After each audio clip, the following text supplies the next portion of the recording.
Coming up on Hampton Roads Business Weekly, we'll tell you about a local tax firm catering to the Hispanic market. Plus, buying local. We check in with Independent We Stand, a national organization based right here in Hampton Roads. And are you staying true to your company's brand? Hampton Roads Business Weekly starts right now.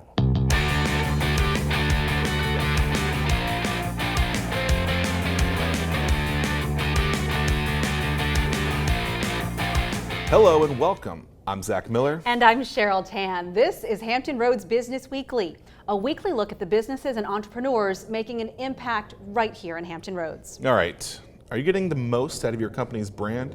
Does your company even have a brand? I spoke with Scott Majunkin, the marketing director of the Ferrari Group and Regent University alum.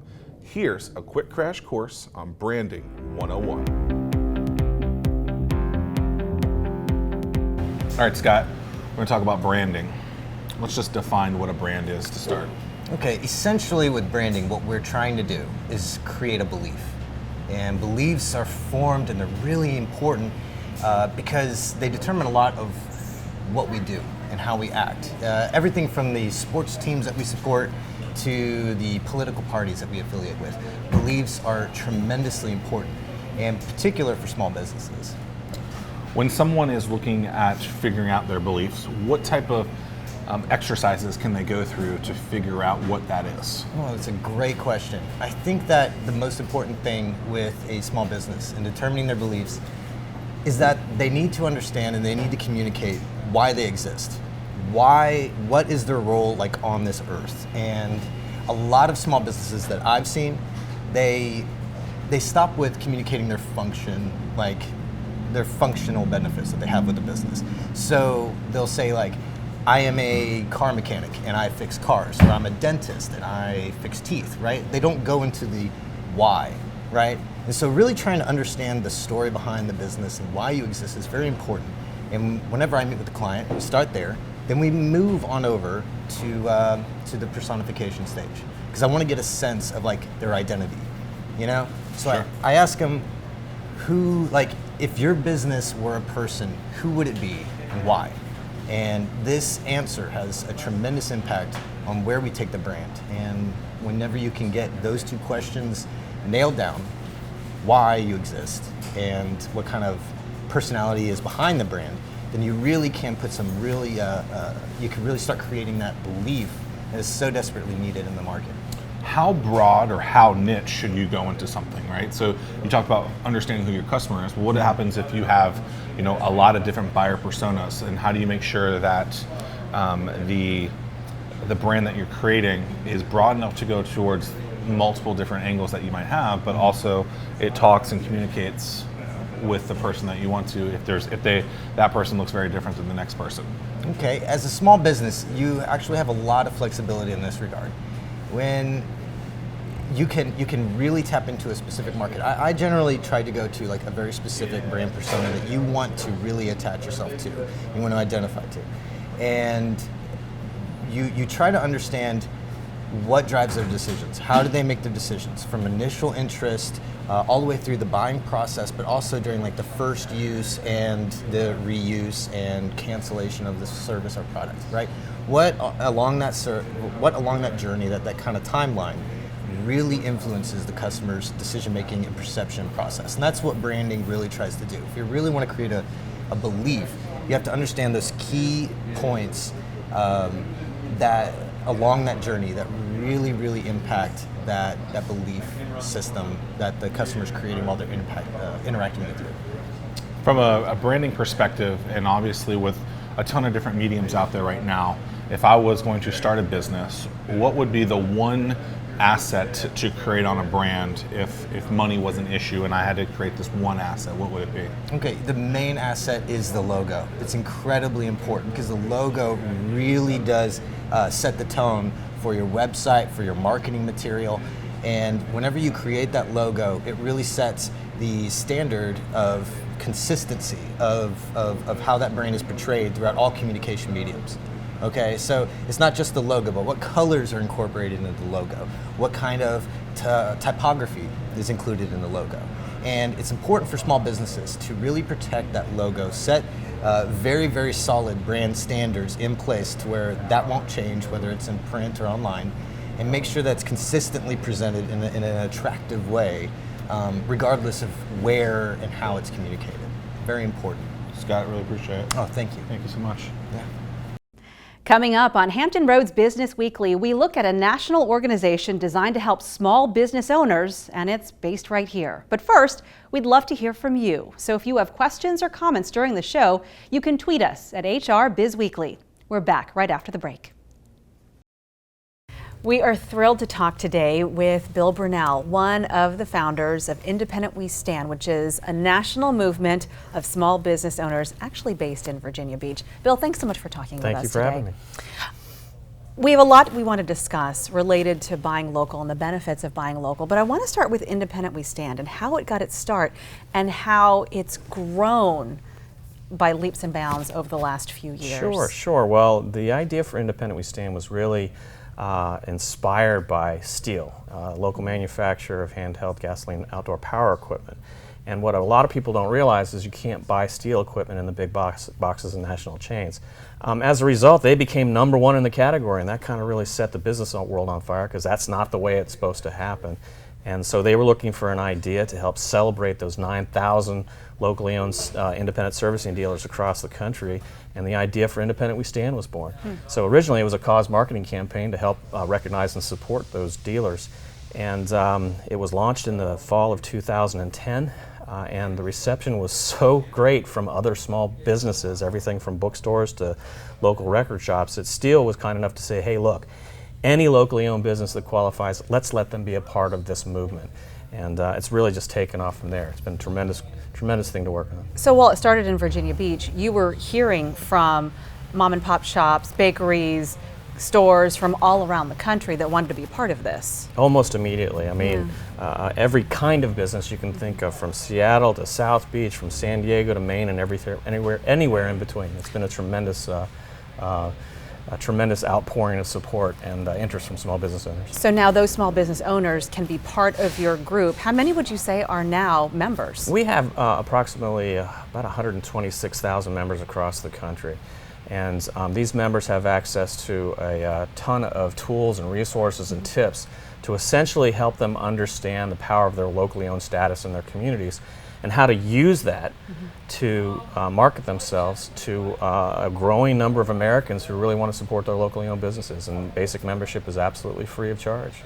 Even though you originally, it was going to be, it sounds like kind of a local movement, because you have so many companies nationwide, you go on the road. Yeah. What do you learn from them? Well, these road trips take place once or twice a year, and it's really a chance for us to get out there and listen to small business owners. The key thing that we heard from the 30 or 40 small businesses that we stopped on the trip was a sense of optimism about how the economy is beginning to improve, but also some challenges. One of the things we heard a lot about is, how do I compete with all those online retailers that are out there? Obviously, it's a big part of retail sales and a growing part of retail sales. And these are small business owners that work 6-7 days a week, 10, 12-hour days. They're behind the counter during the day, and they're doing books at night. And now I have to start a website. Right. We have members that don't even have email addresses. Go ahead. So, well, I was just going to say, you're talking about these businesses around the country. How would you say they stack up with some of the challenges that people here in Hampton Roads are facing? Are they same? Are they different? I think that they are very much the same. They are emerging from one of the most challenging economic times in our history. They're still a little nervous. They may not be as quick to hire, and I'm hearing that both here in Hampton Roads and on the road. But again, I think that those that made it through the Great Recession, they're stronger than ever, and they're ready to expand. And in order to do that, they have to have customers that support them. So when folks are out there thinking about what businesses are going to support, think about those local guys, because more of your money is going to recirculate locally, and it's better for your community. And we've talked about the benefits of buying local, how much of that money stays in the community where the businesses live. Yeah, there's a growing body of research from universities and other groups that show that when you purchase locally, much more money recirculates in the local economy because, for example, with Land and Coates and the power equipment company, they try to hire local accountants and source products locally, and all the steel products are made here locally in Virginia Beach. So much more of the money recirculates in the local economy if you were to go to a big box store or national chain, which is where you cannot buy steel to begin with. And you know, it's going to be better for the local tax base. We all know that local governments are still hurting for funds for schools and police and first responders and some of the other budget challenges that they face. So why not support the little guy and help recirculate that local money in your local economy? Buy local. Bill Exactly. Burnell, thank you very much. Appreciate it. We have more Hampton Roads Business Weekly coming up, but first, get ready for another Zach hack. A lot of people come to me and say, Zach, I think I'm ready to hire my first employee, or maybe I'm ready to hire my next employee, but they just don't know if they're ready financially or if it's going to be a detriment to the business. So what I would do in this week's Zach hack is very simple. Test it.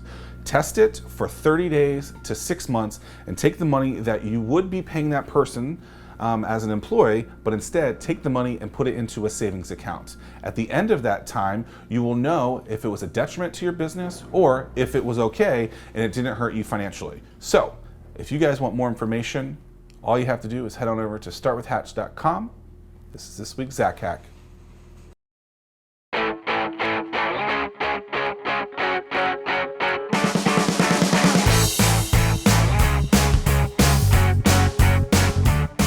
I'm thrilled to introduce you to Laura Contreras-Rowe, the Chief Operating Officer of Siempre Tax Plus. It's an offshoot of Liberty Tax owned by John Hewitt, Correct. who started many businesses and Yes. who really found a passion for this one. Laura, Right. can you tell us more about that? Sure. I would say about 18 years ago, actually, John started started Liberty here locally. So we're actually off of Corporate Landing area. And so about 2 years ago, he had a vision of starting a bilingual tax company. And so he started Siempre Tax Plus, and we're finishing up our second year here locally. So even though you have offices all over the country, the headquarters is in Virginia The headquarters Beach. is here. I mean, we have 600 employees usually, and then during tax season, it's almost up to 1,000 employees here locally. Yes, but we're more than just a tax service. You know, where Liberty kind of ends in most of the ones around the country close about the end of April because tax season's over. Sure. And where Siempre Tax Plus, we are more than that, and we do free I-10s, and that's really actually path to citizenship for us. And so if we can get undocumented workers to come in and they have some kind of that they're actually working, then we can be able to do their I-10s. And then from there, they're able to rent an apartment, they're able to get a mortgage. We're really just changing their life by offering this service in our offices nationwide. How fulfilling is this to be amazing. able to offer Yeah. opportunities on Yeah. both ends It is. for the people who need the services, whether Yeah. they're tax or otherwise? And then, Yeah. and really, we're going to talk about this more, is you're empowering people to be their own bosses, to own their own companies. Yeah, and what we're finding in our offices is that we're almost like a one-stop shop. They come into the office and let's say they get a letter from the IRS and they just don't know what it says. We can actually read it to them and translate it for them because in all of our offices across the country, we're a bilingual tax company. So all the employees around the country have to know Spanish. And so we're able to help with that. We have translation services, we have notary services. In some cases, we're starting our shipping services to Mexico, to South America, money transfers. We're working all these different avenues where they can walk in around the country and go, hey, this is not just a tax place. It's actually giving us more. And what I love about it is really the path to citizenship and being their own entrepreneur. And I know we talked about it a few minutes ago, but we have 4 sisters, and I love them, and they're in New Mexico, and they're Albuquerque, New Mexico, and they used to be migrant workers, and they worked in the fields. They came over with their dad, they worked in the fields very hard, and they became citizens. Well, how cool it is for us that they started about 6 years ago, they started Ramos Tax Service. And they saw the vision of what John was trying to do with Siempre Tax, and they said, hey, we want to be a part of that. These girls are doing great. So now they have a Siempre Tax in Albuquerque. Right. They actually have 2 of them. They're very I love them so much because they're just motivated to do great things and leave a great legacy for their children. Well, if you have 104 locations around the country, 144, even right. 104 right now, then you have communities where people are seeing this Right. happen, like people in the Ramos community. Right, absolutely. So who would be the right person to raise their hand and say, okay, I want to be a business Yeah. owner, but I also want a blueprint? Yeah, well, a lot of times what we find too is that some of the mom and pops are thinking, hey, if we get behind a brand that's that strong, because remember, we're powered by Liberty. So it's the Coke to the Diet Coke is what we say. But it's an opportunity for them to say, yes, I have a mom and pop, but if I had you behind us, the power behind it, I bet we can do so much more. And so a lot of those is what we're looking for, is the entrepreneur. John gives anybody a chance. As long as we know they're willing to work, we'll help them. We'll even finance it. As long as we know that they're going to work in the business. There's certain, but they have to also, there's obligations they have to make as well. But we're finding, pockets all over the country where it's a high Hispanic area and there's such a need for our offices. So it's very, very, very exciting for us. Can you talk about that, the reaction in those communities where something like this has popped up, where it wasn't available before? Right. Well, what we find is that, the Z's are telling us all the time, our franchisees are telling us all the time that it's been great. Again, you're looking at Miami and Palm Beach, and we're looking at, California is huge for us, Texas is huge for us. It's kind of something that no one's ever seen before. We're an actual bilingual tax company that hasn't been out there, so it's pretty cool. Projected growth? I can just say yes. All right. I'm in charge, so yes. Congratulations. Yes. Thank you very Thanks much. so much for talking with us Okay, about thank that. you. Welcome back. Family-run businesses, they can be incredibly rewarding, but they have their own set of challenges. Cherry Carpet and Flooring in Portsmouth has been a family-run business for nearly 70 years. I spoke with Ross Cherry about how the company has changed with the times. Take a look. All right, Ross, we're in your location that is several years old. You guys just renovated it. When did Cherry start?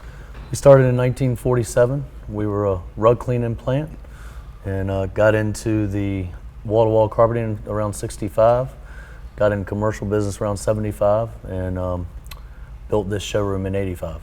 And so Cherry was created by your grandfather, and you guys have kind of kept up with the family-owned business since the 40s.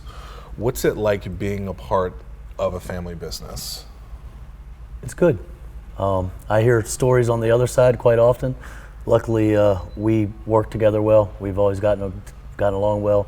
We kind of have the same visions, and so it's actually been a great experience. So you brought up the stories, but you guys don't have them. How have you guys been able to stay away from kind of the nightmares? How do you guys communicate with each other and kind of delegate roles? We delegate roles. We know where each other are supposed to be. We know who is taking care of what. There's been a bit of a crossover. My grandfather got out of the business right when I got into the business. I was handling other areas of the business, being commercial sales, and 2007 I took over as chief operating officer. In 2009 became president. How do you guys get the word out about you? How do you guys market? How do you guys find people that are looking for your products? It's changed. It's been an evolution, obviously, since the social media time. It started off with newspaper and some radio. We still find TV to do a pretty good campaign for us. Social media, we hired a social media expert somewhere around 2007, and followed a lot of what he directed and educated us to do. So it's those items, but the biggest thing we see is word of mouth. I would say one of the largest customers that walk in here is because they live next door to Sally, and Sally told them what an experience they had. So do good business, and other people will tell about the experience that you had, or they see the product and they want to be a part of it. That's correct. It's not. If it's about the cost, anybody can meet a cost. It turns out to be, what are they actually getting? It's really about the value. It's about the front end service on selling the job and helping educate and direct and design, It's about being there on time and showing up when you say you're going to do it. It's about putting the floor down and not having an issue, and ultimately having a customer that in 10 or 15 years when they need to replace that floor, they're coming back to you, but within that 10 or 15 years, they're talking about the experience. And that experience is talked about quite often on Facebook, it's on Yelp and many places. So you talked about social media a little bit. What's your number one social media tip? Be out there. You've got to be out there. You know, one of the things I notice with Facebook quite frequently is that people are constantly talking about sales and talking about themselves.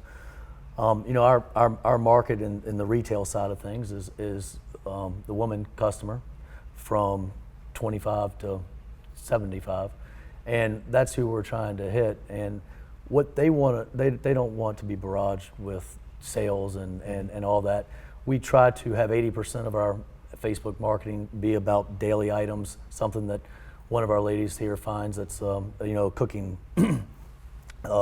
menu or something like that, and then we'll throw the Facebook, the selling pieces into So it. providing other content other than what you're selling, but just creating an experience for people to learn about what.